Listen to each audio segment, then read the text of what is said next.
अरे भैया जी कैसे हैं आप? बहुत बढ़िया, आप बताइए।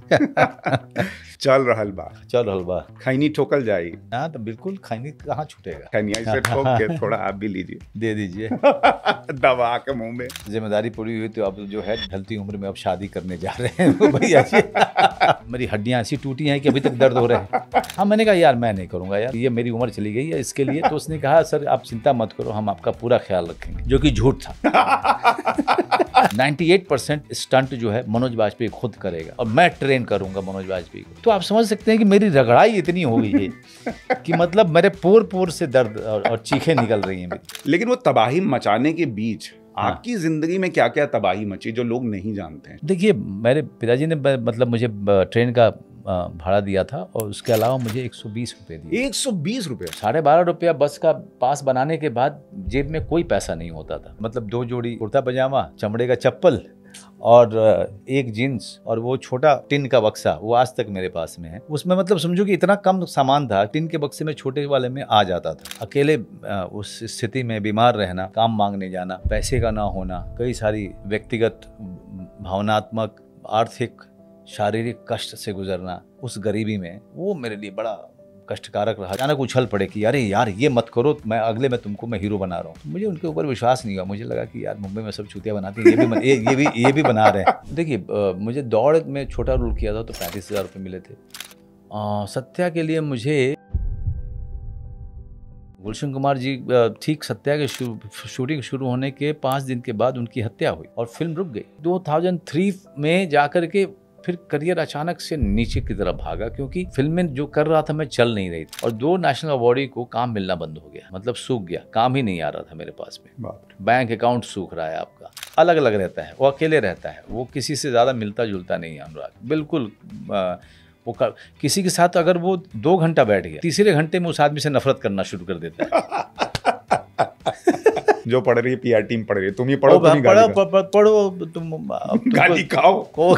जो पढ़ेगा वो खाया। मुझ तक तो पहुंची ही नहीं गाली। जितने लोग गाली दे रहे हैं आपकी गाली पहुंच नहीं रही है भाई, बेकार में सब व्यर्थ जा रहा है। मुझे तो ऐसे ऐसे लोग मिले हैं, मुझे कहते हैं कि सर आपके मुंह से गाली सुन के बड़ा मजा आता है। मनोज भाई, बॉलीवुड के अंदर गंदगी कितनी है? पता नहीं कितना 100 करोड़ का एसेट दिखाते रहते हैं सब। मुझे लगता है कि ये इतना मिल जाए तो साला मैं तो लोगों को चमाट मारता हूँ चलूँ। है कि नहीं भाई? हट करता हुआ चलूँ मैं। लिट्टी चोखा से ज़्यादा पसंद है लिट्टी और मीट। बहुत पसंद है, बहुत। और तुम तो लाला बाई हो। तुम लोग ये भोजपुरी आवे लगा है, सब बिहारी है। तुम बिहारी लोग हो? तुम लोग कहाँ, कौन जिला? मिथिला के छै। बाजै छियै मिथिला बाज है, मिथिला बाज छियै। ठीक है। आती रहेंगी बहारे, जाती रहेंगी बहारे, दिल की नजर से दुनिया को देखो।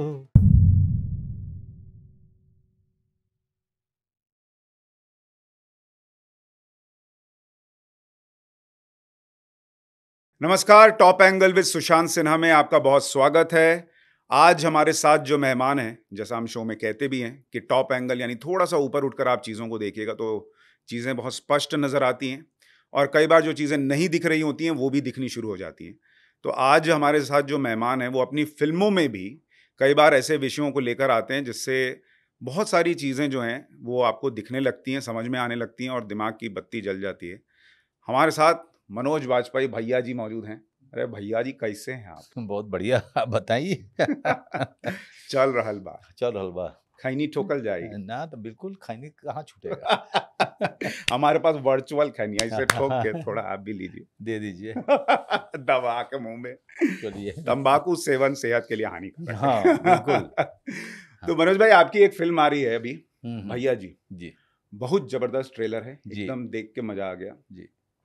उसमें आप क्या कर रहे हैं? मतलब वैसे तो देख के जबरदस्त लग रहा है, लेकिन आप कुछ भैया जी किरदार है। भैया जी अपने समाज, अपने गांव के बड़े रसूख वाले आदमी भी हैं, लेकिन बहुत ही इज्जतदार हैं और समाज का कल्याण करने में लगे रहते हैं।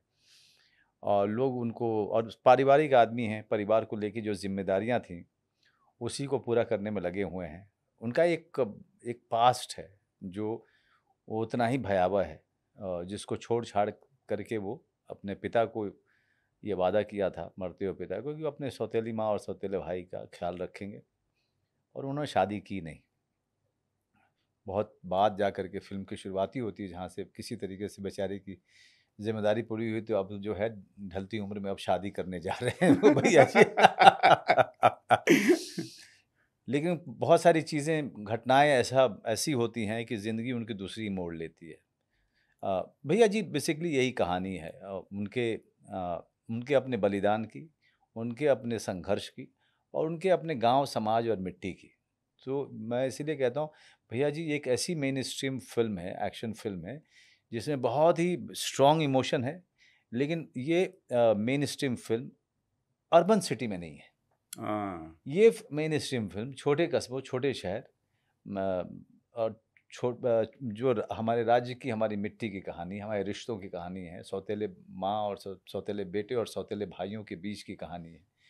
तो हम उस समाज को अब मेन स्ट्रीम के ज़रिए लेके आ रहे हैं।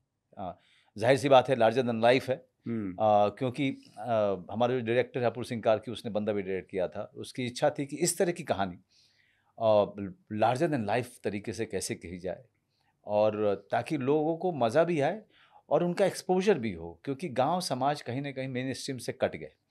मेन स्ट्रीम सिनेमा में अब उनको वो जगह नहीं मिली। तो ये कोशिश ये भी है कि वापस से हम उसको मेन स्ट्रीम में लेकर के, लेकिन वो जब आती है मेन स्ट्रीम में तो लोग पसंद बहुत करते हैं। जैसे वासेपुर से ले लीजिए और अभी वेब सीरीज पंचायत देख लीजिए, मतलब जब उसको ले सब कनेक्ट फील करते हैं जी। तो वो मेन स्ट्रीम से बिल्कुल कटा हुआ था, क्योंकि मेन स्ट्रीम की अगर हाल फिलहाल के अगर 5 साल में देख लीजिए हमारे हिंदी फिल्मों में, वो अर्बन सिटी में ज़्यादातर वो एक्शन फिल्में सेट होती हैं, है ना। और एक ख़ास तरीके का हीरो होता है, ख़ास तरीके की हीरोइन होती है, ख़ास तरीके की माँ होती है। वो सारी चीज़ों से हट करके हम एक पूरी एक कहानी, एक इमोशन, वहाँ के रिश्ते, वहाँ की मिट्टी, वहाँ का समाज, वो सारी चीज़ें हम इसमें हम एक कहानी में हमने डाला है, और हमने इसको मेन स्ट्रीम अंदाज में बोला है। नहीं, और एकदम जबरदस्त है। इसमें 2-3 चीजें मैंने जो ट्रेलर में ऑब्जर्व की, एक तो ये कि पूरा एक्शन जबरदस्त है, आप गाड़ी वाड़ी के नीचे से निकल रहे हैं, जैसा फिल्मों में अमूमन आप उतना नहीं करते नहीं हैं, करता हूँ, नहीं करते हैं। वो साउथ वाला जो स्लो मोशन वाला स्टंट है वो सब भी वो आपने सारा किया, कुछ है, वो सारा कुछ है।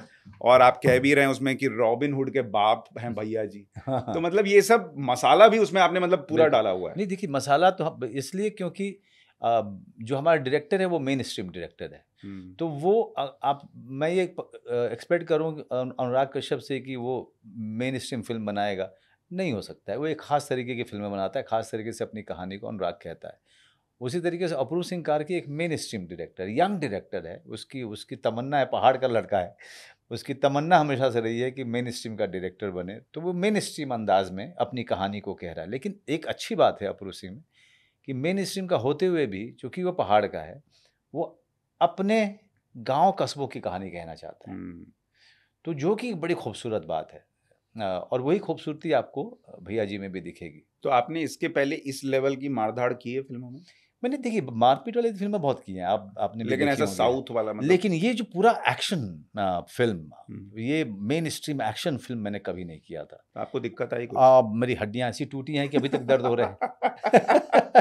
अभी तक हाँ, अभी तक इलाज चल रहा है। अभी तक कहाँ लगी है? मतलब घुटना तो काफी जख्मी हुआ है, और गर्दन जो है खींचा है वो अभी भी जो है, हाँ अभी भी पूरी तरह से ठीक नहीं हुआ है। 8 महीने हो गए हैं, और डॉक्टर ने कहा है कि वो धीरे धीरे करके ठीक होगा, क्योंकि हम गर्दन लगातार हिलाते रहते हैं, तो इसके कारण जो है इसकी हीलिंग प्रोसेस जो है थोड़ा। तो आपको जब स्क्रिप्ट लेके आया, बोले इतना मारधाड़ करना है, तो आपको लगा कि चैलेंज है? हाँ, मैंने कहा यार मैं नहीं करूँगा यार, मुझसे ये मेरी उम्र चली गई है इसके लिए। तो उसने कहा सर आप चिंता मत करो, हम आपका पूरा ख्याल रखेंगे, जो कि झूठ था।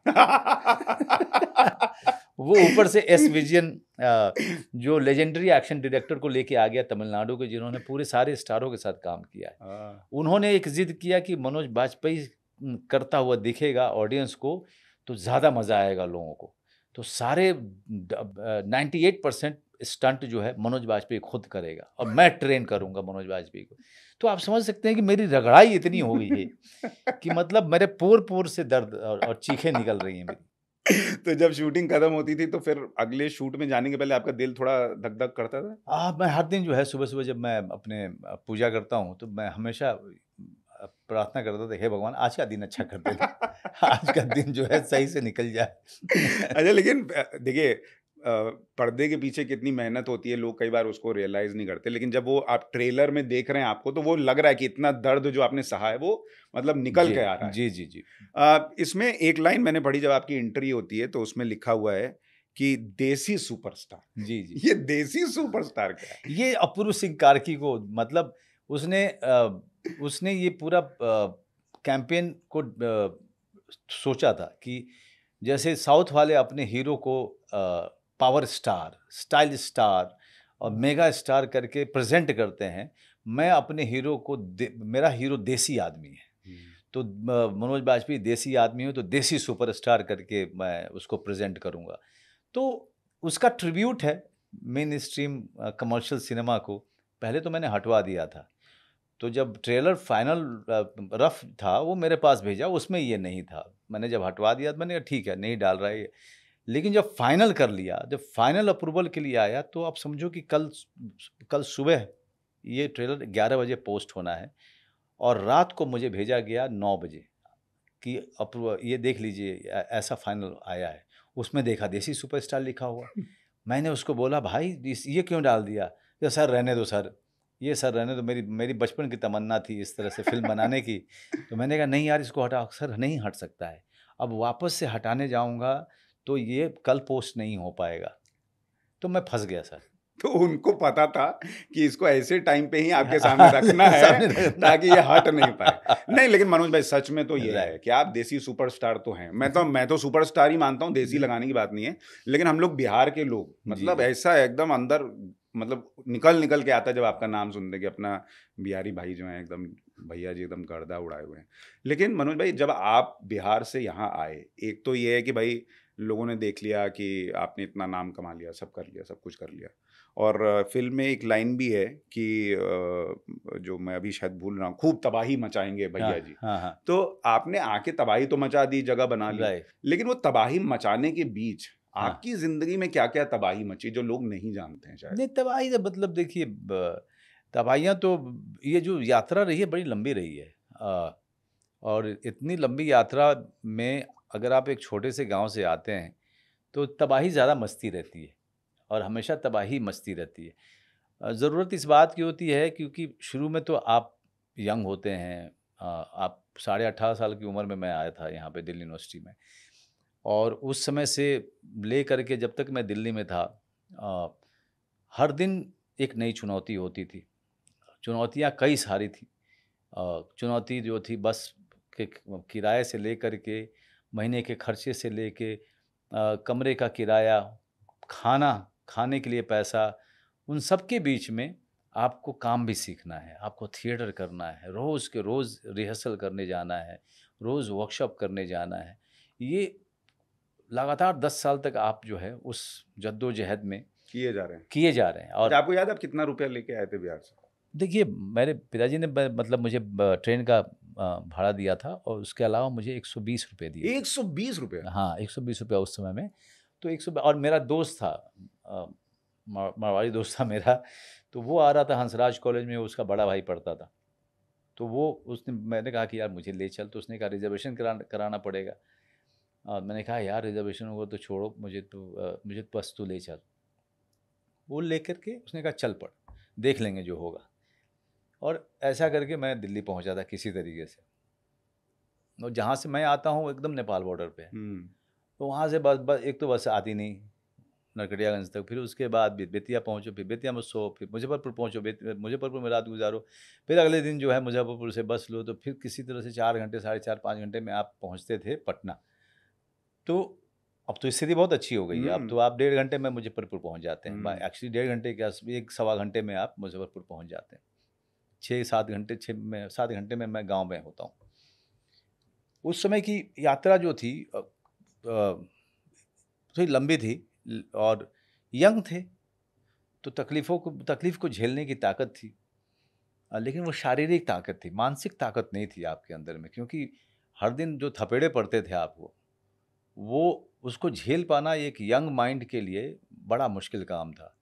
और चीज़ें सीखनी थी, आपको हिंदी सीखनी थी, आपको अंग्रेज़ी सीखनी। हिंदी देखिए, हम लोग हिंदी मीडियम के पढ़े हुए हैं, लेकिन हिंदी जिस तरीके से थिएटर में चाहिए, हिंदी जिस तरीके से बोली जाती है, खड़ी बोली, और अंग्रेज़ी आपको सीखना, क्योंकि बड़े शहरों में आपको एडजस्ट अगर होना है, बड़े शहरों में आप चाहते हैं कि लोग आपकी तरफ देखें, तो अंग्रेज़ी आपको सीखनी पड़ेगी, भाषा के तौर पे नहीं, एक स्किल के तौर पे। तो ये सारी चीज़ों को सीखना और एक्टिंग सीखना, थिएटर सीखना, सिर्फ आप में वो सब था श स स स बहुत ज़्यादा था। बहुत मतलब ज़्यादा, मतलब हाँ, सुशांत बोलते थे आप। हाँ, मतलब शराब। थोड़ा अच्छा, लेकिन लोग इसको हम लोग तो बिहारी हैं तो बहुत पसंद करते हैं कि जी। हम लोग थोड़ा गा के बोलते हैं, हाँ, सब लोग, हाँ। चलोगे? हाँ, तो ये सब था मेरे अंदर में। हाँ, था। लेकिन चूँकि मैं सजग था, चूँकि मैं हुँ, अवेयर था, चूँकि अ, उम, मैं डीएनए वाइज़ मैं ब एक्टर था, तो मुझे समझ में बात बात आ रही थी कि मुझे सीखनी है, भाषा सीखनी है। अगर भाषा नहीं सीखूँगा तो मैं थिएटर में रोल अच्छे नहीं मिलेंगे। मुझे कोई तवज्जो नहीं देगा, तो ज़ाहिर-सी बात है, फिर आपको काम करना है उस पे, और अलर्ट होके काम करना है। पहली बार जब रिहर्सल के लिए हिंदू कॉलेज में के ड्रामेटिक सोसाइटी में काम मिला मुझे, तो जो जो प्रोफ़ेसर थीं, वो आईं, उन्होंने देखा मुझे परफ़ॉर्म करते हुए, वो ये कह के चली गईं, "पहले इस आदमी की भाषा सुधारो, फिर हम लोग रिहर्सल शुरू करेंगे।" तो शुरू में ही झटके, तो झटके पे झटके लगते रहे। तकलीफ़ वाले समय मैं क्या ही गिनाऊँ, मतलब हर साल, अब 10 साल आप रहे तो हर महीने ही तकलीफ़। ₹12.5 बस का पास बनाने के बाद जेब में कोई पैसा नहीं होता था। अरे बाप रे! खाते कैसे थे? तो यही दोस्त यार सब, और बाहर निकल गए तो फिर आपको अपना जुगाड़ खुद करना है। कमरे में पहुँचे तो 4-5 लोग हैं, तो खाना तो बन ही जाता था। और कोई ना कोई जो है 10, 15, 20, 50 मेरी तरफ से डाल देता था उसमें। यहाँ तक कि कपड़े जो है कम पड़ते थे, मतलब 2 जोड़ी कुर्ता पजामा, चमड़े का चप्पल, और एक एक जीन्स, और एक एक आध शर्ट। तो ये कुल जमा पूँजी थी मेरी। और वो छोटा टिन का बक्सा, वो आज तक मेरे पास में है। उसमें मतलब समझो कि इतना कम सामान था कि उस टिन के बक्से में, छोटे वाले में आ जाता था। उससे ज़्यादा की कोई पूँजी नहीं थी मेरे पास में। लेकिन वो मेरे लिए मतलब नहीं रखता था। मेरा फ़ोकस ये था कि मुझे अच्छा एक्टर बनना है, और उसके लिए मैं 18-18 घंटे काम करता था। मैं और बस के लिए किराया नहीं है तो मैं उससे तंग नहीं होता था। मैं पैदल चलना शुरू कर देता था। तो मुझे चलने में बड़ा मज़ा आता था। शायद मेरे पिताजी की ये जो आदत थी कि चलने वाली, और मेरे ग्रैंडफ़ादर की भी आदत थी, मतलब चलते रहते थे ये लोग। तो वो मेरे अंदर में थी, तो वो मुझे बचा लेती थी। तो मुझे कभी ऐसा बुरा नहीं लगता था कि यार पैसे नहीं हैं, पैदल जा रहा हूँ, देखो मैं कितना सताया हुआ आदमी हूँ। मैं मंडी हाउस से चलता हुआ शकरपुर लक्ष्मीनगर पहुँच जाता था। ओह! मंडी हाउस से चलता हुआ एक बार यमुना विहार रहता था, वो कभी-कभी मैं वहाँ चला जाता था, या यमुना विहार से सुबह-सुबह चलता हुआ, सर्दी के दिनों में ख़ास करके, मैं चलता हुआ मंडी हाउस पहुँचता था। तो मुझे मज़ा इसलिए आता था क्योंकि चलते हुए मैं बहुत सोचता था। हुँ। उस दिन का नाटक के रिहर्सल जो है ऑलरेडी मैं करता हुआ चलता था मैं। तो जुनूनी आदमी था, हमेशा से जुनूनी रहा हूँ मैं, अभी भी उसी तरीके से हूँ। मज़ा इसलिए आता था क्योंकि मुझे इस क्राफ़्ट से बहुत मोहब्बत रहा है, और अभी तक है। तो इसलिए कभी कुछ और नहीं सोच पाता तो हूँ। आपको उस वक़्त लाइनें-वाइनें याद हो जाती थी हाँ, मतलब? सब याद कर लेता था मैं, मतलब हाँ। चलते हुए, क्योंकि आप 1.5 घंटा चल रहे हो।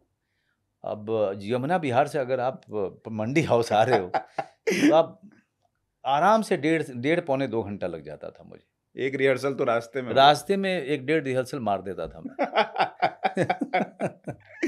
नहीं, गज़ब का स्ट्रगल है मनोज भाई। लेकिन अभी जब आप पीछे मुड़ के देखते हैं, कभी ऐसा लगा कि यार मैंने ये कर कैसे लिया? मतलब ये इम्पॉसिबल सा लगता है, असंभव सा लगता है कि अब नहीं ये मुझे तो हो एक ही नहीं बात लगती है कि अगर जुनून नहीं होता तो नहीं हो पाता।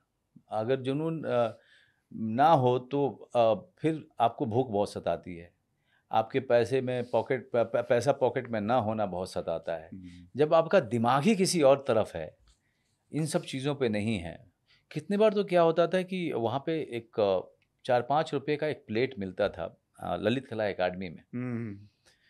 वो उनकी कैंटीन में ₹5 का एक प्लेट मिलता था, चावल, दाल और 1 ऑमलेट, है ना, एक आदमी के लिए, सब्सिडाइज रेट पे मिलता था। तो मेरा दोस्त जो है वो एक थाली लेता था, एक तरफ से वो खाता था, एक तरफ से मैं खाता था।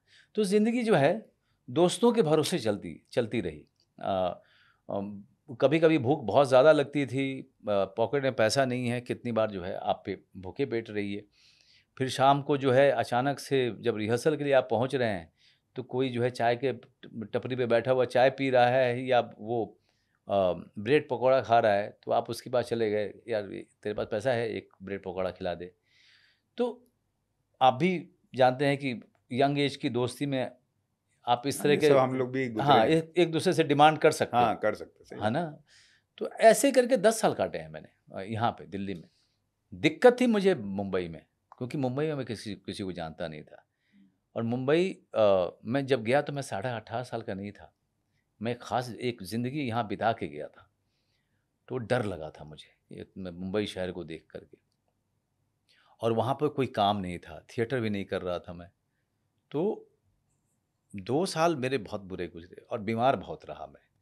अकेले उस स्थिति में बीमार रहना, काम मांगने जाना, पैसे का ना होना, कई सारी व्यक्तिगत भावनात्मक, आर्थिक, शारीरिक कष्ट से गुजरना, उस गरीबी में, वो मेरे लिए बड़ा कष्टकारक रहा जो 4-5 साल था सत्या के आने से पहले तक। लेकिन हर साल थोड़ा बेहतर होता था, हर साल थोड़ा बेहतर होता था। और अचानक रातों रात सत्या ने सब कुछ बदल दिया। सत्या मिली कैसे आपको? वो तो मैं दौड़ फिल्म में एक छोटे से रोल के लिए गया था हम्म। राम गोपाल वर्मा जी के पास। तब उनको पता चला कि मैंने ही मान सिंह का रोल किया था बैंडिट क्वीन में। तो उन्होंने कहा, अरे मैं तुमको ढूंढ रहा था, क्योंकि मैं अगली फिल्म नए लड़कों के साथ बनाना चाहता हूँ मुंबई माफिया पे।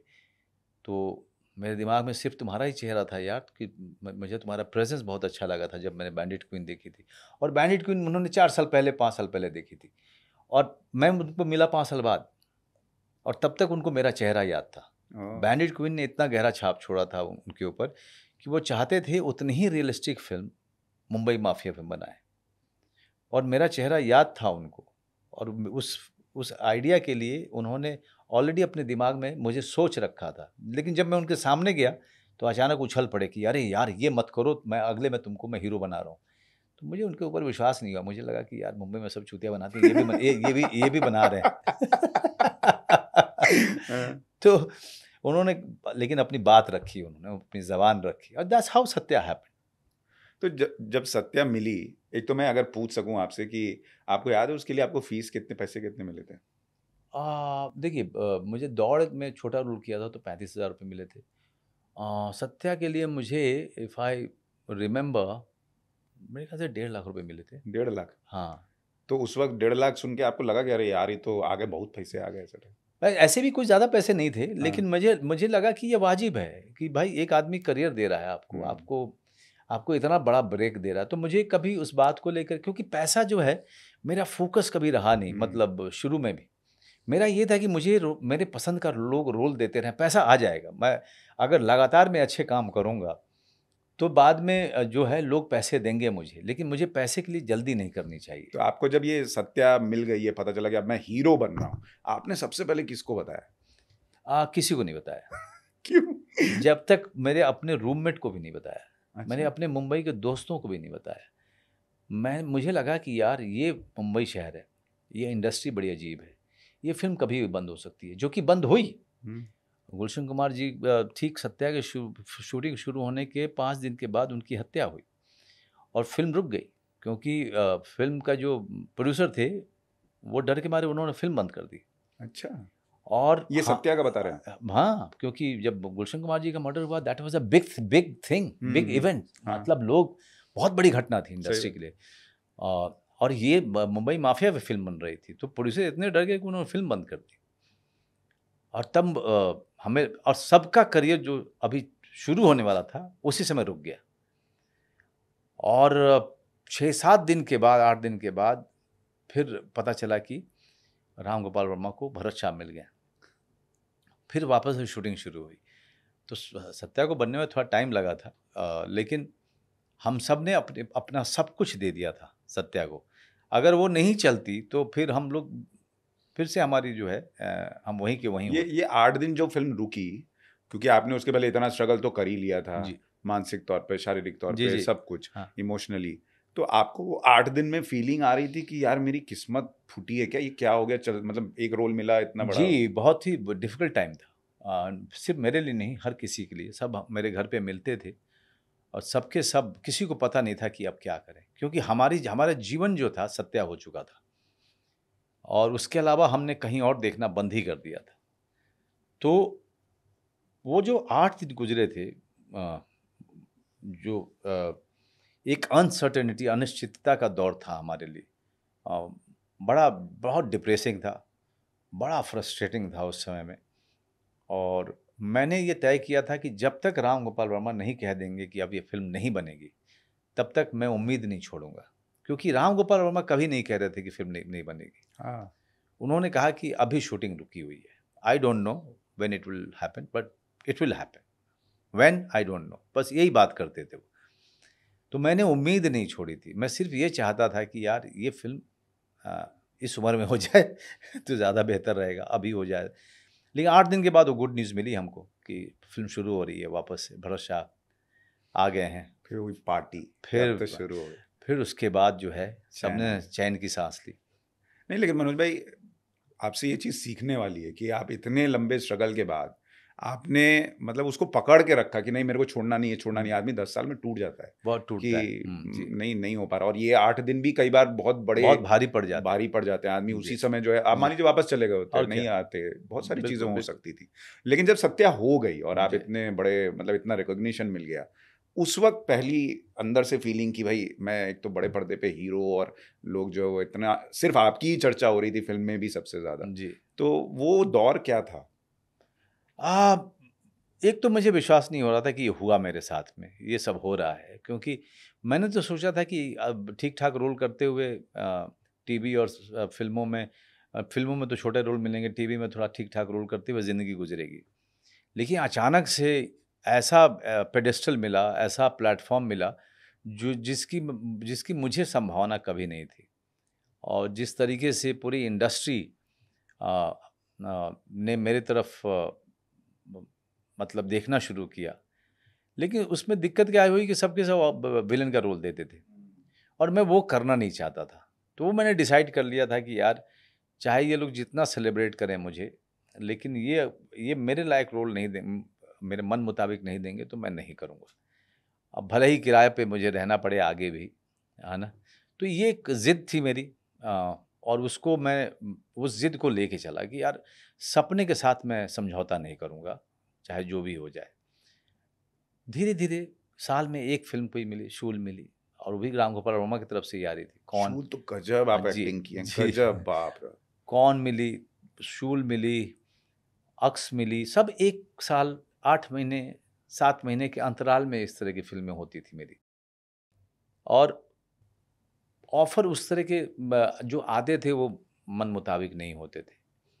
अ, तो जा मतलब समझिए कि 50 ऑफ़र में से 1 फ़िल्म कर रहा हूँ मैं, जो मुझे लग रहा है कि कहीं न कहीं ये उस मेरे सपनों में फ़िट होती है। ये करते आप समझो कि 2003 में जाकर के फिर करियर अचानक से नीचे की तरफ भागा क्योंकि फ़िल्में जो कर रहा था मैं चल नहीं रही थी। क्योंकि मैं कहानी प्रधान फ़िल्में करना चाहता था और वो कमर्शियल फ़िल्म का ज़माना हुआ करता था और रोमांटिक फ़िल्में चल रही थी, शहरी फ़िल्में चल रही थी।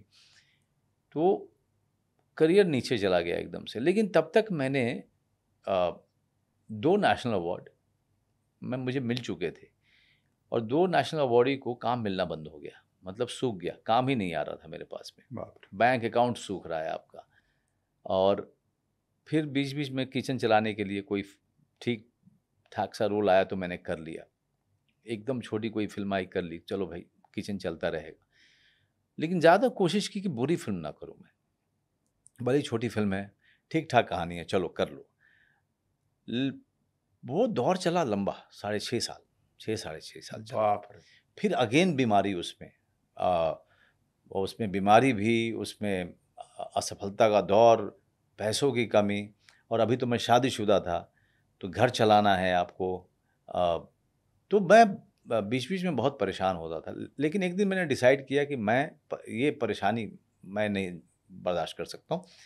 तो मैंने सुबह 5 बजे उठना शुरू किया। 5 बजे सुबह उठ करके अपना योग वगैरह करना और एक अनुशासन में लेके आना अपने आप को, अपने शरीर पे काम करना।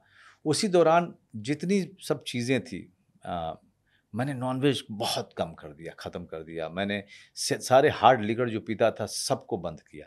तो अपने बुरे समय में मैंने सारी जो बुरी आदतें थी उसको अलग किया मैंने, और उसके बाद मैंने जीवन को संयमित करके मैं सबसे पहले नहा धोने के बाद बैठता था और 2 डायरेक्टर को फ़ोन लगाता था, काम मांगता था।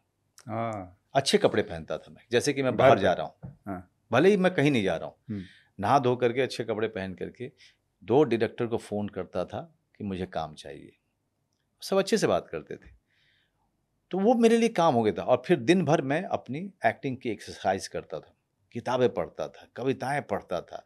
मैं अपने जितनी मेथड जो मैं सिखाता हूँ बच्चों को, वो सारी चीज़ें अपने ऊपर अप्लाई करता था मैं।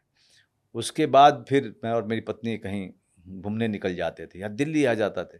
दिल्ली आता था, परिवार के साथ रहता था, गाँव चला जाता था, खेत खलियान घूमता था।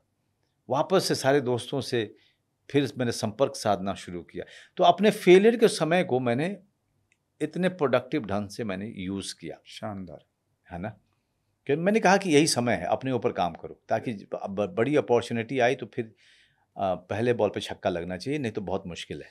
तो राजनीति मिली मुझे। हम्म, जब राजनीति मिली तो समझ गया मैं कि ये प्रकाश जी ने जो रोल दिया है, ये अगर मैं मेहनत करूं तो ये रोल को मैं ऐसा शेप दे सकता हूं कि एक अनोखा एक्सपीरियंस होगा ऑडियंस के लिए। और अगर ये फिल्म चल गई देन मेरा वापस से कमबैक हो जाएगा, और वो वही हुआ। तो हमेशा फेलियर को मैंने हमेशा जो है काम करने का समय समझा। जब मैं अगर कोई चीज़, किसी चीज़ के कारण मेरा मन दुखी है तो मैं ज़्यादा देर तक नहीं रह सकता हूँ, वो मेरा स्वभाव है कि मैं ज़्यादा समय तक दुखी नहीं रह सकता। मैं तो लंच तक रहूँगा। लंच के बाद मैं फिर से जो है कौवे की तरह पानी झड़क करके मैं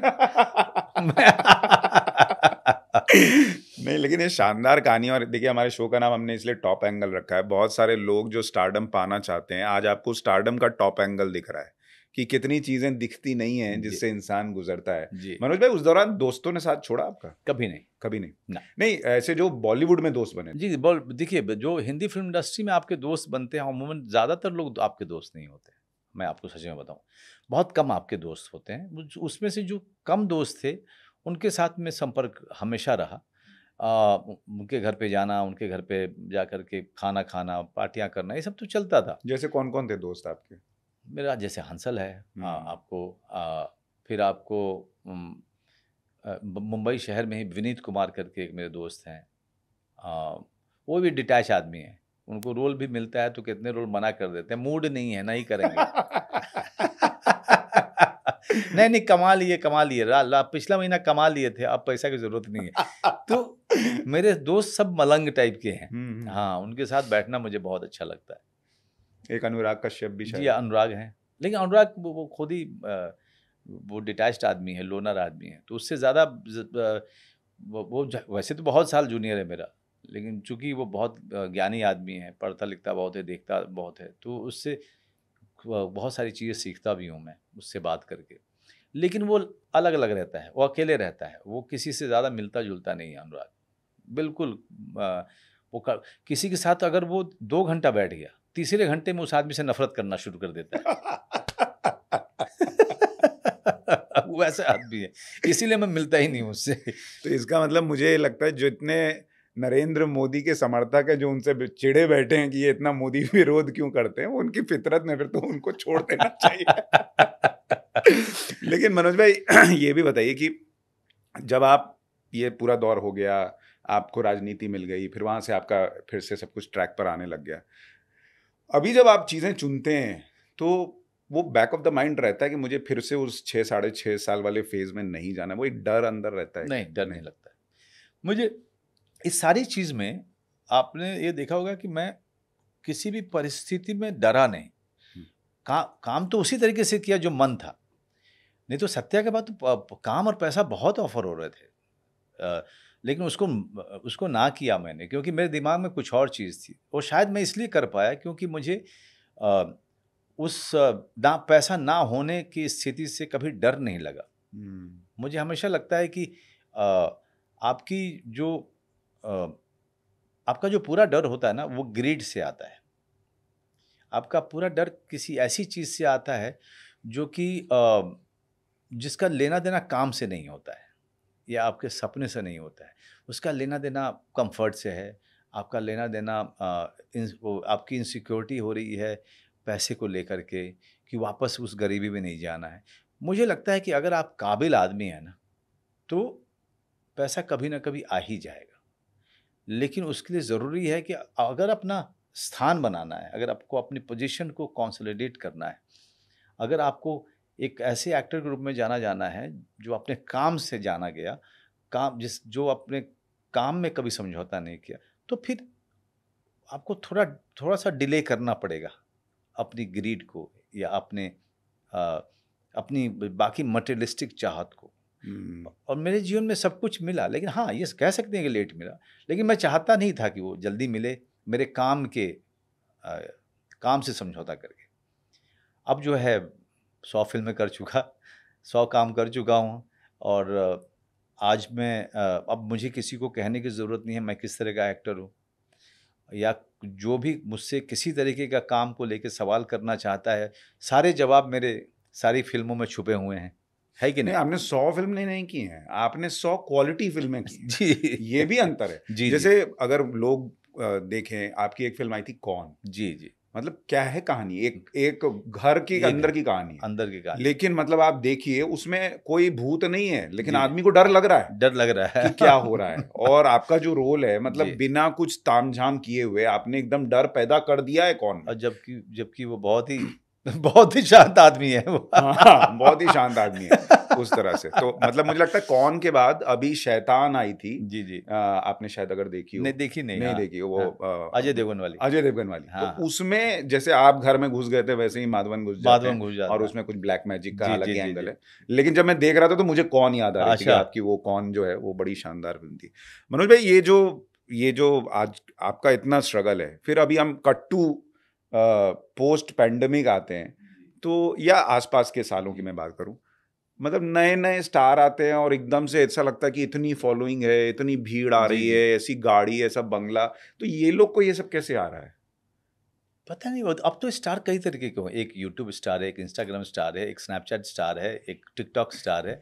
तो कई सारे स्टार हैं और कई सारे रियलिटी शो के स्टार हैं। कितने सारों को तो मैं भी नहीं जानता हूँ, आप भी नहीं जानते होंगे। जी, जी, क्योंकि हम उन सब चीज़ों को फ़ॉलो नहीं करते हैं। अ, क्योंकि हमारे हैबिट में नहीं रही है। मैं उस समय पैदा हुआ जब अ, फ़ोन को ऐसे घुमाते थे। घर घर, घर। तो हम सारी चीज़ों से हमने अपने आप को एडजस्ट कर लिया, स्पेस से भी एडजस्ट कर लिया। लेकिन सोशल मीडिया को चलाना जो है मुझे अभी तक नहीं आता है। आप नहीं है ट्विटर वगैरह पे है? वो सब मेरे हैं, क्योंकि वो काम की चीज़ें हम लोग हमेशा डालते हैं, काम हाँ। की चीज़ें। बाकी ना इंस्टाग्राम पे मैं एक्टिव हूँ, ना मैं ट्विटर पे एक्टिव हूँ, ना मैं फेसबुक पे एक्टिव हूँ। ये तो सारा कमेंट-वमेंट नहीं पढ़ते हैं? है। कमेंट नहीं पढ़ते हैं, गाली वाली लोग ना, ना, देते हैं? कुछ नहीं। कुछ नहीं। क्योंकि मैं हूँ ही नहीं, तो मैं ज़्यादा पढ़ता नहीं हूँ इन सब चीज़ों को। जो पढ़ रही है पीआर टीम पढ़ रही है, तुम ही ओ पढ़ो, तुम भा ही गाली पढ़ो खाओ। पढ़ो तुम, अब तुमको गाली खाओ। को जो पढ़ेगा वो खाया। मैं मुझ तक तो पहुँची ही नहीं गाली। जितने लोग गाली दे रहे हैं आपकी गाली पहुंच नहीं रही है भाई, बेकार में है, सब सब व्यर्थ जा रहा है। लेकिन मनोज भाई आजकल गाली भी तो कितनी हो रही है वेब सीरीज में, मतलब बहुत ज्यादा गाली। आपको कभी ऐसा होता है बच्चे बच्चे बोलते हो कि क्या पापा बहुत गाली दे दी है? अच्छा, दो इसमें मेरी सोच ज़रा-सा अलग है। हाँ। देखिए, एक हमारे ओटीटी के आने के बाद थोड़ी, या सोशल मीडिया के आने के बाद ये हुआ कि हमें एक स्वतंत्रता मिली जहाँ पे सेंसर बोर्ड नहीं है, ठीक है? हम्म। तो हमें एक एम्पावर्ड महसूस किया हमने। हमने उसका कुछ ज़्यादा ही गलत इस्तेमाल कर लिया, ठीक है? लेकिन अगर आप हाल-फिलहाल में देखेंगे, तो जितना फ़िल्म मेकर्स ने अपने आप को कंट्रोल किया है और अपनी चीज़ों को फ़िल्टर किया है, अब अब जैसे मैं फैमिली मैन का उदाहरण देता हूँ हम्म। आपको। फैमिली मैन में कोई भी गाली बिना डायरेक्टर और सबसे बातचीत करके, डिस्कशन करके कि गाली की ज़रूरत है कि नहीं है, और गाली होगी तो कौन सी होगी, और ये इतना स्ट्रॉन्ग गाली नहीं देंगे आप। और स्ट्रॉन्ग गाली के लिए भी एक समय और परिस्थिति देखते हैं। क्या श्रीकांत तिवारी के लिए, वो बनारसी आदमी है, उसका बैक स्टोरी हमने दिखा रखा है कि भाई बनारस का आदमी है, यूपीएससी किया हुआ आदमी है, अभी इंटेलिजेंस में के लिए चूज़ किया गया, उसी में उसकी ज़िंदगी है। लेकिन वो बनारस के लोग, आप तो भाई जाते हो ना, हाँ हाँ, गाली से शुरू होते हैं, गाली पे अंत करते हैं। बंद कर। वो तो मतलब घर के अंदर में गाली दी जाती है। सही ठीक है। बात है। समाज में हमारी गाली जो है वो हमारे बोलचाल का हिस्सा है। अगर गाली बोलचाल का हिस्सा है आपकी फिल्म में, आपके क्रिएटिव वर्क में, अगर वो किसी उद्देश्य को आगे लेके जा रही है तो ठीक है। सिर्फ लोग इसलिए कि आप दे सकते हो गाली और आप भका भक दिए जा रहे हो, मुझे उससे दिक्कत है। वो उसमें बहुत कमी आई है, जो मेरा ऑब्जर्वेशन ये है। और जितने जिम्मेदार फिल्म मेकर हैं, उन्होंने फिल्म टू फिल्म चीज़ों को अलग ढंग से रखा है। किसी फिल्म में बिल्कुल गाली नहीं है। अब देखिए, मेरी फैमिली मैन में होती है, क्योंकि किरदार ऐसा है, वो आदमी एकदम से अपनी परवरिश के कारण गाली उसके परवरिश का हिस्सा है, तो उस तरीके से देता है वो। मुझे तो ऐसे ऐसे लोग मिले हैं, मुझे कहते हैं कि सर आपके मुंह से गाली सुन के बड़ा मजा आता है। और बच्चे देखते हैं, लेकिन फैमिली मैन से किसी को दिक्कत नहीं है। मेरे ख्याल से वो इसलिए भी है क्योंकि हम उसको ट्रू टू कैरेक्टर रखा है, इसीलिए किसी को दिक्कत नहीं होती है। और हमने जो है हर तीसरे चौथे लाइन में गाली नहीं ठोकी है। वो कभी आती है, ज़्यादातर समय नहीं आती है ना। नहीं, जैसे आपके बंदा में नहीं थी, एक नहीं, बंदा तो का, वो उसमें कोई गाली की जरूरत कोई गाली की ज़रूरत ही नहीं थी। भैया जी में नहीं है, क्योंकि गाली की ज़रूरत, एक मेरा डायरेक्टर कपूर सिंह कार्की, वो अपनी फिल्म में गाली नहीं रखना चाहता है। तो एक एक्टर ने जो है इम्प्रोवाइज़ कर दिया था, उसमें गाली दिया था, उसको बुला करके डब कराया। उसने कहा कि गाली नहीं चाहिए भाई, आके डब कर तू इसको। अच्छा। हाँ, तो हर फिल्म अलग होती है, हर फिल्म का अपनी एक फितरत होती है, एक प्रवृत्ति होती है। थोड़ा मुझे लगता है कि परिवेश का भी होता है। जैसे हम लोग बिहार वार में, आपको पता है जी। कि गाने में अगर थोड़ा क्लोज का या फिल्म देखना और ऐसा सीन आ जाए और माँ बाप तो बैठे, आदमी असहज हो जाता है। हाँ, एकदम हड़बड़ा जाता है कि अपनी बाप रे। अपनी अपनी बहनों के साथ बैठ करके नहीं आप नहीं देख सकते हैं। बिल्कुल। लेकिन तो उसमें इंटीमेट सीन वगैरह हम नहीं देख सकते। हाँ। हमारे परिवेश का पूरा एक अलग अलग ढंग से हमारा परिवेश, हम उस परिवेश में पले बड़े हैं। एक दूरी है, बहन भाई में दूरी है, माँ बेटे में दूरी है, बाप बेटे में दूरी या कहीं पर्दा है, मतलब थोड़ा हाँ, सा मतलब कि एक डिस्टेंस होता हाँ। है। वो बाप बाप होता है, माँ हम्म, माँ होती है, बेटा बेटी जैसे हैं वो रहेंगे। वो दोस्त नहीं होते। जो दोस्त मैं अपनी बेटी के साथ हूँ, मैं अपने पिता के साथ नहीं था, है ना। मेरी माँ दोस्त नहीं थी, लेकिन वो मेरी माँ थी। मेरे पिताजी बहुत ही पोलाइट, बहुत ही जेंटलमैन आदमी थे। शायद ही किसी के ऊपर चिल्लाए वो, लेकिन तब भी जो है एक बीच में आपको दीवार थी हमारे, क्योंकि वो दीवार थी, वो लिहाज की थी। वो जनरेशन भी वैसा था मुझे लगता है जी। मनोज भाई। जैसे आजकल हम लोग बच्चों के साथ थोड़ा माँ बाप फ्रेंडली हो गए हैं, पहले उतना फ्रेंडली वाली बात नहीं थी। बात नहीं बहुत होगा तो मारेंगे नहीं, इतना हाँ फ्रेंडली हो गए। हाँ हाँ। नहीं तो चलते फिरते, मैं तो जॉइंट फैमिली में पला बड़ा हूँ। मैं भी तो, हम लोग को तो चलते फिरते कोई भी लगा के हाँ, निकल कोई भी लेता लगा, था। हमका मतलब घंटा टाइप थे, कोई बजा के चला गया। आज मूड खराब है, हाँ हाँ कुछ नहीं है, रिमोट कहाँ है, नहीं मिल रहा है भाई, तारीफ हाँ दे दिया। वो वाला हिसाब में पले बड़े हम लोग। तो बहुत आजकल के बच्चे जी तो जानेंगे नहीं। आजकल के बच्चे तो आप मतलब मार दीजिए तो गुस्सा आ जाएंगे कि बिल्कुल। अब तो अभी तो मतलब अभी आप मारपीट वाली भाषा चली गई है। खास करके आधुनिक परिवार में बिल्कुल ख़त्म हो चुकी है वो। मनोज भाई, जब ये सारी चीज़ें हम बात कर रहे हैं, और एक पॉइंट रह गया जिससे हम लोग थोड़ा बात करते करते डिविएट हो गए, कि एक मैं आर्टिकल पढ़ रहा था एक प्रतिष्ठित न्यूज़ वेबसाइट में, कि आजकल बहुत सारी फिल्में जो हैं वो मतलब उसमें क्राउड भी पैसा लेके आ रहा है, या उसके प्रमोशन में जो है वो पैसा, या भीड़ जो है वो पैसा दे के दिखाई जा रही है। ये सब हो रहा है क्या? देखिए, अब प्रमोशन के लिए लोग अलग अलग तरीके के हथकंडे अपना रहे हैं, और जिसके पास जितना पैसा है वो उतना खर्च कर रहा है। और ताकि जितने मतलब होता है ना, catching grabbing the I balls, तो वो वाला चक्कर चल रहे हैं, जो कि कई सालों से चल रहा है, लेकिन अब इसने एक बड़ा रूप ले लिया है। तो उसमें जिसके पास जितना पैसा है लगा सकता है वो लगा रहा है, ताकि दर्शक जो है वो थिएटर तक किसी तरीके से पहुँचे। उसमें कई तरीके की बात हो रही हैं कि भाई आप दर्शक को भी बुला रहे हो, बहुत सारे इस तरह के आरोप भी लग रहे हैं। उन आरोपों के बीच में सच्चाई ये भी है कि कुछ एक फ़िल्में बहुत ही प्योर सफल रही हैं।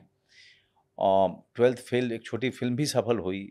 लापता लेडीज़ ने भी कोई लोगों का दिल जीता है, या फिर मडगांव एक्सप्रेस ने भी लोग उसकी तरफ आकर्षित हुए हैं। छोटी-छोटी फ़िल्में। बड़ी फ़िल्में भी बहुत सारे पैसे कमाई और बहुत सारी फ़िल्मों पे आरोप भी लगा। लेकिन इन सब के बीच में अब ज़रूरी हो गया है कि हम दर्शकों को किस तरह से थिएटर तक लेके आएँ, उनको ओटीटी के सामने से उठा करके इस फ़िल्म को दिखाने के लिए थिएटर तक लेके आना, ये एक बहुत बड़ी लड़ाई है, जो इंडस्ट्री को मिल के लड़नी पड़ेगी। अकेले कोई भी लड़ेगा तो नहीं हो पाएगा। बॉक्स ऑफिस कलेक्शन में कुछ गड़बड़ हो रही है क्या? बट बीच में ऐसी तो बातें होती थी कि मतलब अब ये लोग कहते हैं, मेरे पास में कोई सब प्रूफ नहीं है कि नंबर से जो बढ़ा चढ़ा के दिखाई जाते हैं। अब ये तो एक बात है, लेकिन दूसरी जगह देखता हूँ कि कोई एक फिल्म आती है जो प्योर तरीके से हिट हो रही है, उसके ऊपर कोई आरोप उस तरह के नहीं लग रहे हैं। जैसे अभी आप मुझे बता रहे थे इंटरव्यू शुरू करने के पहले कि एक बंदा काफी है, उसकी ओटीटी मिला के कितने हजार नहीं, मतलब अगर आप व्यूज के हिसाब से जाएं तो मतलब कई 100 करोड़ 1000 करोड़ में उसका ये चला जाएगा। अगर पैसा जोड़ना शुरू करे तो मापदंड क्या होना चाहिए? मापदंड तो यही होना चाहिए ना कि ज़्यादा से ज़्यादा लोगों ने देखा और पसंद किया। फिल्म ने कितना पैसा कमाया, ये आपका और मेरा लुकआउट नहीं हो सकता है। हमारा लुकआउट ये हो सकता है कि आई एंजॉयड द फिल्म और नॉट। हो सकता है कि आपने एंजॉय नहीं किया, भैया जी मान ले कि भैया जी, और मैंने बड़ा एंजॉय किया। तो हम दोनों का जो लेना देना है कि हमने पैसा जो खिड़की पे दिया था उसका हमें वसूली हुई कि नहीं हुई। बाकी कितना कमाया नहीं कमाया वो तो प्रोड्यूसर के जेब में जा रहा है, मेरे खाते में तो नहीं आ रहा है, दर्शक के खाते में नहीं जा रहा है। तो दर्शक अगर सिर्फ और सिर्फ क्वालिटी पे ध्यान दें, जब वो क्वालिटी पे ध्यान देंगे तो फिल्म मेकर्स भी क्वालिटी पे ध्यान देंगे। अगर वो इस बात पे ध्यान देंगे किस फिल्म ने कितना पैसा कमाया इसलिए अच्छी है, तो फिल्म मेकर भी फिल्म बनाने में क्वालिटी पे कम ध्यान देगा और सिर्फ फार्मूला और इन सब चीज़ों पर ज़्यादा ध्यान देगा। मनोज भाई, बॉलीवुड के अंदर गंदगी कितनी है? मतलब जो गंदगी, जिसको हम मोटे तौर पर गंदगी बोल रहे हैं, या जिसको हम कहते हैं कि बहुत ज़्यादा लोग पसंद नहीं करते हैं, लेकिन चूंकि बॉलीवुड की इंडस्ट्री अंदर क्या है हम लोगों को ज़्यादा पता नहीं लगता। क्या अंदर अभी बीच में कुछ घटनाएं हुई जिसमें जिक्र हुआ कि भाई ड्रग्स भी बहुत चलता है, पार्टियां, रिलेशनशिप, इधर उधर सारी चीज़ें, ये सब हैं क्या? बॉलीवुड की सच्चाई? देखिए, हिंदी फिल्म इंडस्ट्री कहते हैं पहले तो। हिंदी फिल्म इंडस्ट्री का स्वरूप जो है ना छोटा है, वो बहुत ही छोटी इंडस्ट्री है। अब उस छोटी इंडस्ट्री में बहुतों को काम चाहिए और बहुत अलग अलग तरीके के लोग वहाँ पे हैं। अगर एक जगह पे कोई गलत हरकत करता हुआ पाया गया तो उसी इंडस्ट्री का पार्ट मैं भी हूँ, उसी इंडस्ट्री का पार्ट मेरे बाकी दोस्त हैं या वो लोग हैं जिनके साथ मैंने फिल्में की हैं, और मैं जानता हूँ कि 95% of them are very passionate and very sincere, not only to the films that they are doing, but also to their families and the near and dear ones, and also to their friends. कुछ एक घटनाएं ये साबित नहीं करती हैं कि industry ऐसी है। और जहाँ तक बात है कि रिश्तों की या किसी की शादी के टूट जाने की, भाई आज तो आधुनिक समाज में अगर आप जाइए 30,000 कोर्ट में, आप जा कर के डिवोर्स रेट पूछिए सुशांत, तब पता चलेगा कि हम कहाँ आ चुके हैं। सही बात, जहाँ पे रिश्ते शादी लगातार टूट रही हैं।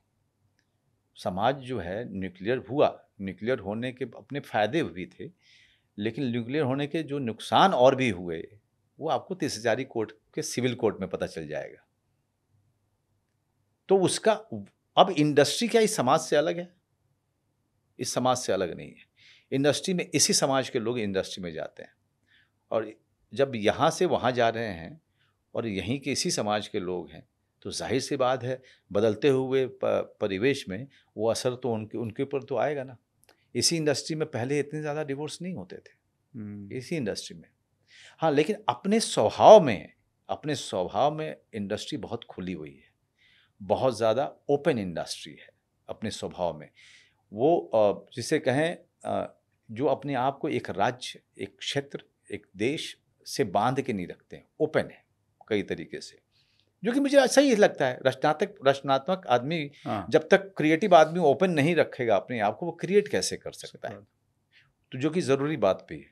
जो आप कह रहे थे मलंग, हाँ, हाँ। क्रिएटिव आदमी को अगर वो मलंग नहीं है तो मलंग फिर तो होना ही पड़ेगा, उसको हाँ, मलंग होना पड़ेगा। सही बात है। लेकिन ये हिंदी फिल्म इंडस्ट्री का क्रिटिसिज्म है, उस पर हमने बात कर ली। आपका जब क्रिटिसिज्म होता है, लोग लिख देते हैं कुछ भी, हाँ। वो आपको इफेक्ट करता है या आपके दौर ऐसा कुछ रहा है? नहीं, नहीं, मुझे कुछ कुछ एक बार लिख देते हैं लोग, लेकिन वो परसेप्शन के आधार पे लिखते हैं। सच्चाई तो उन्हीं को पता है जो मेरे साथ में है।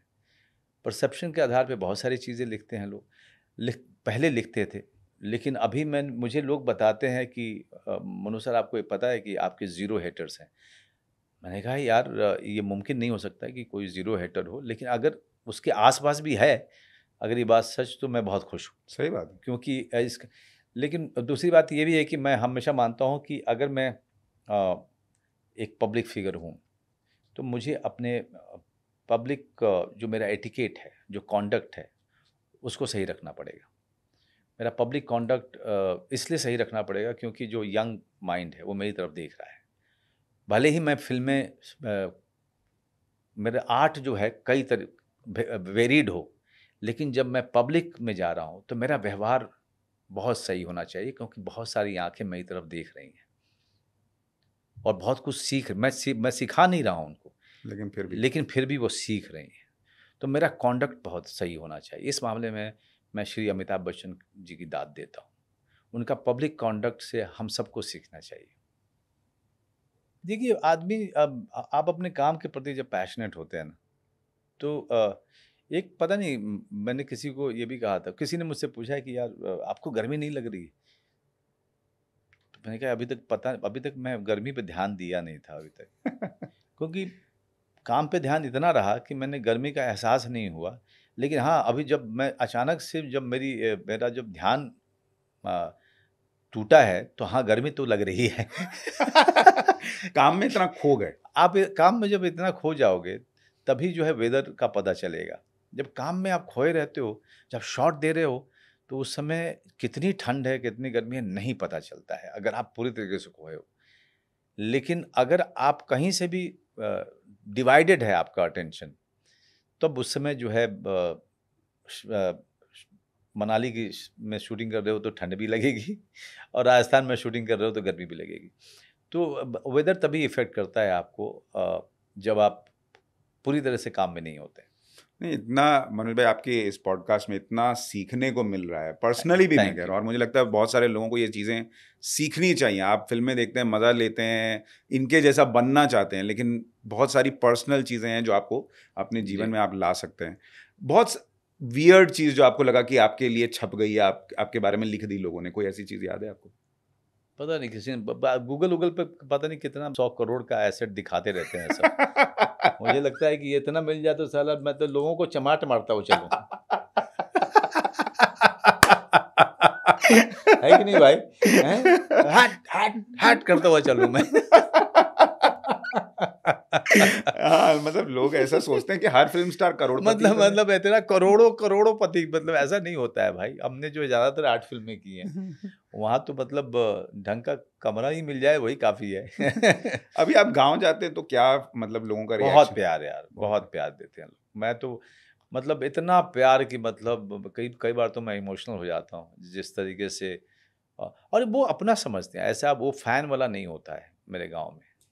फैन वाला पीछे छूट जाता है, और वो सिर्फ हमारे हमारे इलाके हमारा आदमी आया है, और जो इज्जत के साथ औरतें आती हैं, बुजुर्ग आते हैं, या हमारे उम्र के लोग आते हैं, बच्चे आते हैं, और वो देखने के लायक होता है। अब मेरे माता पिता चले गए, गांव जाने की के जो सबसे बड़ा कारण था, वो लोग वही लोग चले गए। अभी जब आप बात कर रहे हो तो मुझे जाना था, लेकिन ये प्रमोशन का चक्कर था भैया जी का, तो मैं नहीं जा पाया। मेरे दोनों भाई वहीं पे हैं। तो थोड़ी बहुत जो ज़मीन थी बाबूजी की, तो उसका पूरा मैनेज करने के लिए गए हुए लोग। तो मैं तो जाता था बाबूजी से मिलने के लिए, मैं जाता था माई के साथ समय बिताने के लिए।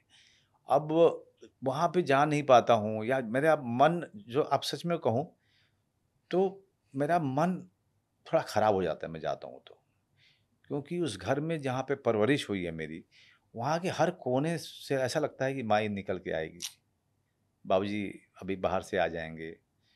तो बड़ा इमोशनली मेरे लिए बहुत डिफ़िकल्ट होता है, उस जगह पे जाकर के समय गुज़ारना।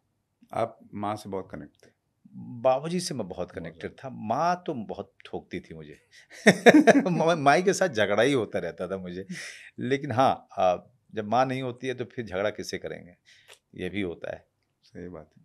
मुंबई में रहकर आप बिहार की कौन सी चीज़ सबसे ज़्यादा मिस करते हैं? अब मैं माँ-बाप को सबसे ज़्यादा, बहुत ज़्यादा। वो हमेशा मिस किया क्योंकि बोर्डिंग में था, हॉस्टल में रहता था मैं, तो उनके साथ कभी रहने का मौका नहीं लगा सुशांत। और जब इतनी गरीबी थी कि मैं उनके पास जा नहीं पाता था जल्दी-जल्दी, जैसे 6 महीने में चले गए, 1 साल में चले गए। एक बार तो मैं 3 साल के बाद मिला था, तो मुझे याद है मेरी माँ कितना रोई थी मुझे पकड़-पकड़ के। तो एक बहुत बड़े एस्ट्रोलॉजर हैं, मैंने कहा यार, यार क्या चक्कर है कि मेरे माँ-बाप, मेरे भाई-बहन तो दिल्ली, उनको लेके आ गया मैं, और जब माँ-बाप आने वाले थे तब मैं बम्बई आ गया, और जब गाँव में थे तो मैं दिल्ली आ गया या फिर हॉस्टल में चला गया। तो उसने, बहुत बड़ा एस्ट्रोलॉजर, तो उसने कहा कि आपके भाग्य में माँ-बाप का साथ नहीं है। तो फिर अपने पूरा वो समझाता है मुझे, क्योंकि मैं एस्ट्रोलॉजी का स्टूडेंट भी हूँ, तो सीखता हूँ मैं। तो उसने सिखाया कि ऐसे-ऐसे, ये ग्रह यहाँ, ये ग्रह यहाँ, ऐसे लोग अपने माता-पिता के साथ नहीं रह पाएँगे। माता-पिता अगर उसकी जगह पे माता-पिता आ जाएँ, तो वो उस जगह छोड़ कर के फिर उनसे दूर चला जाएगा। तो ये भी प्रारब्ध का हिस्सा है, क्या कहिएगा? कुछ मिलता है, कुछ छूट जाता है। है ना? मतलब हर किसी को मुकम्मल जहाँ नहीं मिलता, किसी को ज़मीं तो किसी को आसमान नहीं मिलता, सही बात है। है ना? लिट्टी-चोखा खाते हैं? अरे बहुत पसंद है यार, मुझे सबसे ज़्यादा पसंद है, लिट्टी-चोखा से ज़्यादा पसंद है लिट्टी और मीट, बहुत पसंद है। बहुत। और तुम तो लाला बाई हो, तुम लोग तुम लोगों को तो और भी पसंद है। मतलब लिट्टी मटन सुनते ही मुँह में। हम लोग यहाँ कहते हैं कि लाला भाई लोग ज़्यादा, मियाँ लोगों से भी ज़्यादा बड़े मियाँ हैं। हाँ, ये आप सही, खाने-पीने के मामले में ये आप बिल्कुल सही कह रहे हैं कि हम लोग नॉन-वेज बहुत खाते, तो वो नॉन-वेज से परहेज़ करती, मतलब ऐसे हाँ, नहीं खाती, हाँ, हाँ। तो उनको बड़ा ये था कि बच्चे हमारे ना खाएँ।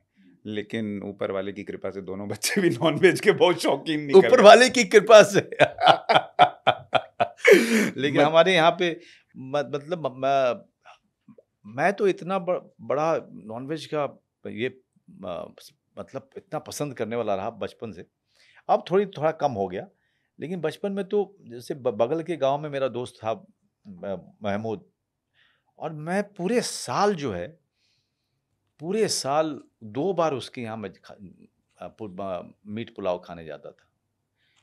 और हमारी तरफ के बिहार में ना, बिहार के मुस्लिम्स के जो उनके चावल होता है वो रंग-बिरंगा होता है। याद है आपको? हाँ, बिल्कुल, बिल्कुल। लाल, हरा, येलो। हाँ। तो ईद बकरीद में जो है, हाँ, खूब खाए, हम भी खाए। बाप रे बाप! मतलब वो चावल, वो वाला पुलाव खाने में जो मज़ा आता था, तो मैं उस मामले में पक्का बिहारी आदमी रहा हूँ। मीट भात, कुक भी करते हैं? जी बिल्कुल, खूब अपने हर बढ़िया। शूटिंग पे मैं 2 बार तो बना के खिलाता ही लोगों को, अरे वाह! मीट भात। जी, तो आपकी शूटिंग पे ही आना पड़ेगा बहुत लगता बढ़िया बनाता हूँ मैं। ये मैं कह सकता हूँ ताल है। ठोक के। मटन? जी, जी, मीट पूरे बिहारी बाबूजी का रेसिपी है। अच्छा। हाँ, मेरे पिताजी से रेसिपी मेरी पत्नी ने सीखा था पहले, और उसको लिख लिया था। अब मेरी वाइफ़ बहुत अच्छा बनाती हैं खाना। जब भी मूड करता है तो बाबूजी का वाला जो मटन है बहुत बढ़िया। देन मैंने उनसे सीखा। उल्टा ही हुआ यहाँ पे। मनोज भाई, आपके पास समय कम है, इसलिए एक छोटा-सा एक राउंड है हमारा, जी, जी। वो करके और फिर हम आपको विदा देंगे।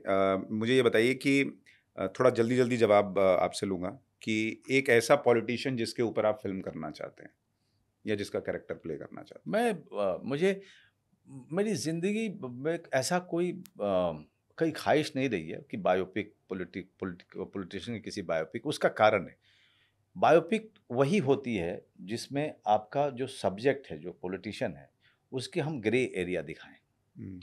हम जब भी बायोपिक बनाते हैं तो हम सिर्फ ग्लोरीफाई करते हैं। जब तक मैं उस व्यक्ति को नहीं देखूंगा, मैं उसकी जर्नी को नहीं समझ पाऊंगा। बायोपिक इसीलिए हिंदुस्तान में अच्छी बनती ही नहीं है, सबसे बड़ा कारण है तो इसलिए आम आदमी का बायोपिक मुझे करना पसंद है। क्या बात। जैसे मैंने बुधिया सिंह की थी, जो नेटफ्लिक्स पे है, वो one of my best performance, जो उसको मैं बुधिया सिंह में जब मैं करता हूँ तो मेरे पास में छूट है, क्योंकि वो एक आम बच्चे की कहानी है। तो मेरे पास छूट है कि जब मैं कोच का रोल कर रहा हूँ तो कोच भी बड़ा विवादास्पद कोच था उसका। तो मुझे भी उसको निभाने में बड़ा मज़ा आया, क्योंकि मैं उसके ग्रे एरियाज़ को एक्सप्लोर करता हूँ, उस पर काम करता हूँ। या फिर अलीगढ़ में रामचंद्र सीरस के ऊपर में जब मैं काम कर रहा था तो मुझे हर तरीके से मैं एक्सप्लोर कर सकता था। होता क्या है कि पॉलिटिकल आदमी पे आप जब काम करते हो तो आप बाध्य हो जाते हो उसको ग्लोरीफाई करने के लिए। उसकी थोड़ी भी जो ह्यूमन चीज़ है या डार्क एरिया है, हम नहीं छू सकते हैं। फिर हम जो है प्रोड्यूसर परेशान होता है, डायरेक्टर परेशान होता है, पता नहीं कौन देखने आएगा, नहीं देखने आएगा, वो अलग बाइकआउट पहले अलग बाइकआउट चालू हो गया। आपके पॉजिटिव तो हमने इसी पॉडकास्ट में बहुत से देख लिए, आपका एक नेगेटिव पार्ट क्या है जो आपको लगता है जिस पे आपको काम करना चाहिए? मैं काम लगातार कर रहा हूँ और मैं कई साल से इस पे काम कर रहा हूँ, मैं काफ़ी सफल भी हुआ हूँ। कभी कभी अचानक से छूट भी आता है। मेरा गुस्सा मेरा बहुत बड़ा दुश्मन रहा है, तो मैं उस पर लगातार काम करता रहा। अच्छी बात ये रही कि मैं हमेशा समझता रहा कि ये मेरा वीकनेस है, ये मैं अच्छा नहीं करता हूँ। लेकिन जब आ जाता है फिर उसके बाद मैं रिग्रेट करता हूँ। तो मैं लगातार उस पर काम करता रहा, जिसके कारण मुझे ध्यान और काफ़ी आध्यात्मिक एक्सरसाइजेज जो हैं मैंने बहुत अपने अनुशासन में लेके आए। आपके जवाबों में दिखता है कि आप अध्यात्म से जुड़े हुए हैं, जिस लेवल पे आप चीज़ों को देख रहे हैं, सोच रहे हैं, समझ रहे हैं, वो बिना अध्यात्म के पॉसिबल भी नहीं है। कोई ऐसी फिल्म जो आपने छोड़ी और बहुत हिट हो गई? और ऐसी कोई फिल्म नहीं, कोई फिल्म नहीं, कोई फिल्म नहीं है, कोई फिल्म नहीं है। बस मैंने देवदास में जैकी श्रॉफ वाला रोल मुझे दिया था। अच्छा, आपको मिल रहा था? हाँ, तो बहुत पहले जब दिया था तभी मैंने संजय को कहा था, संजय यार मेरी तो हमेशा इच्छा थी देवदास करने की, मैं कैसे कर पाऊँगा। तो खैर वो फिल्म सुपरहिट हुई, लेकिन मुझे रिग्रेट नहीं हुआ कि मैंने छोड़ी थी उसको, क्योंकि जब मेरा बचपन मतलब थिएटर के समय से मेरी इच्छा थी कि देवदास करूं। जब से मैंने दिलीप साहब की देवदास देखी थी, फिर देवदास पढ़ी थी, तब से इच्छा थी। लेकिन मलाल नहीं रहा कि नहीं मिली, लेकिन हाँ वो फिल्म मैंने छोड़ी। ऐसी फिल्में रही हैं जो आपने छोड़ी और बहुत फ्लॉप हुई और आपने कहा बहुत बढ़िया? बहुत सारी हैं, बहुत सारी है, बहुत सारी है। एक एक्टर जिसके साथ काम ना करने का मलाल है यार, इनके साथ तो अभी तक काम ही नहीं किया। मुझे मलाल इस बात का है कि मैं दिलीप साहब के साथ काम नहीं कर पाया, मुझे इसका हमेशा मलाल रहेगा। उनसे मुलाकात 1-2 बार हुई थी और बहुत प्यार दिया था उन्होंने, लेकिन और मैं हमेशा सोचता था कि यार एक बार कोई ऐसा काम मिल जाए जिसमें दिलीप साहब भले ही छोटे रोल के लिए हों, क्योंकि वो भी बुजुर्गत की तरफ जा चुके थे।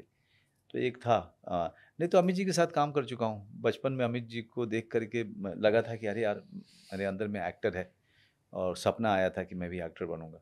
अमित जी के साथ 3 फिल्में कर चुका हूँ मैं, और उन्होंने इतनी आपकी तारीफ की है। मैं बहुत प्यार दिया, बहुत स्नेह दिया उन्होंने। कुछ नाम ले रहा हूँ, अगर आप अगली सुबह ये व्यक्ति बनकर उठे तो क्या एक काम करेंगे? अनुराग कश्यप। सबसे पहले मनोज से मिलने जाऊंगा। मनोज वाजपेयी की पत्नी। मैं उनकी तरफ से उठा, हाँ, मनोज वाजपेयी को छोड़ के चली जाऊंगी। मुकेश अंबानी। मुकेश अंबानी, ओ वाव वाव, फिर मैं सोने नहीं जाऊंगा। मैं तो मतलब सबसे पहले मतलब मैं बेलवा गांव खरीद लूंगा। उसको डेवलप करूंगा। या फिर मनोज वाजपेयी के अकाउंट में पैसे ट्रांसफर 100-200 करोड़ 500 करोड़, बस 200 करोड़ कर दे, उसके बाद लोगों को मैं चमाट मारता पाया जाऊंगा। नरेंद्र मोदी। मैं बनारस के पास का गांव नहीं, मैं मनोज वाजपेयी का गांव गोद लूंगा। करण जौहर। करण जौहर, मैं मनोज वाजपेयी के साथ में दिलवाले दुल्हनिया बनाऊंगा। और आखिर में अमिताभ बच्चन। वाह, मैं मनोज के घर खाना खाने जाऊंगा। ओह, आपने बुलाया है कभी उनको कि आइए सर? डर लगता है, मतलब बच्चन साहब इतने बड़ी शख्सियत हैं, लेकिन साथ में बैठ के हमने खाने वाने खाए हैं बहुत सारे, शूटिंग वूटिंग में बहुत सारा, लेकिन वो बहुत स्नेह देते हैं। वो तो मैंने मजाक में बोला, लेकिन बहुत प्यार, बहुत स्नेह देते हैं जी। मनोज भाई, आपसे मिलके बहुत मजा आया, और थैंक लास्ट यू में मैं एक छोटी सी रिक्वेस्ट कर रहा हूँ, ये मेरी जी। पर्सनल रिक्वेस्ट है। आप कोई अपनी जो कविता आपको पसंद हो उसकी 4 लाइनें अगर सुना सकें, कोई भी, रश्मि रथी, कुछ भी। बोला होता तुमने तो मैं सोच करके आया। अभी क्या है कि रश्मि रथी इतनी बार लोगों को सुना दिया है मैंने नहीं, कोई भी और कि मतलब एकदम से याद नहीं आते हैं। मैं दिनकर जी की ही दूसरी कविता लेके आ जाता। नहीं याद है तो कोई बात नहीं, नहीं, लेकिन याद नहीं, अभी याद हाँ, नहीं आ रहा है, याद नहीं आ रहा तो है। गाना ही सुना दीजिए। क्यों, कौन सा गाना, तुम बताओ कौन सा गाना कोई गाऊं? मैं तो बस आपको सुन रहा हूँ, आत्मसात कर रहा हूँ, मैं हाँ, इतना खोया हुआ हूँ अभी। आती रहेंगी बहारें, जाती रहेंगी बहारें, दिल की नजर से दुनिया को देखो, दुनिया की हंसी है, हो आती रहेंगी बहारें। अभी मैं ऐसी स्थिति में हूँ, सब कुछ हसीन लग रहा है। पर इसमें भी तो मैसेज है मनोज भाई, जी जो जी आपके जी जीवन का मैसेज है कि जी, बाहर आएगी और जाएगी भी। जाएगी, पकड़ के रखना है पकड़ कर, जीवन को। बस बस बस। बहुत बढ़िया मनोज भाई, भैया जी के लिए पहले तो आपको बहुत बहुत शुभकामनाएं, थैंक यू, और मैं दिल से ये प्रे करता हूँ कि ये फिल्म बहुत चले, खूब चले, और आप ऐसे ही बहुत अच्छा काम करते रहें, थैंक यू। सिर्फ बिहार का नहीं बल्कि भारत का नाम ऐसे ही जी रोशन जी करते रहें। बिल्कुल।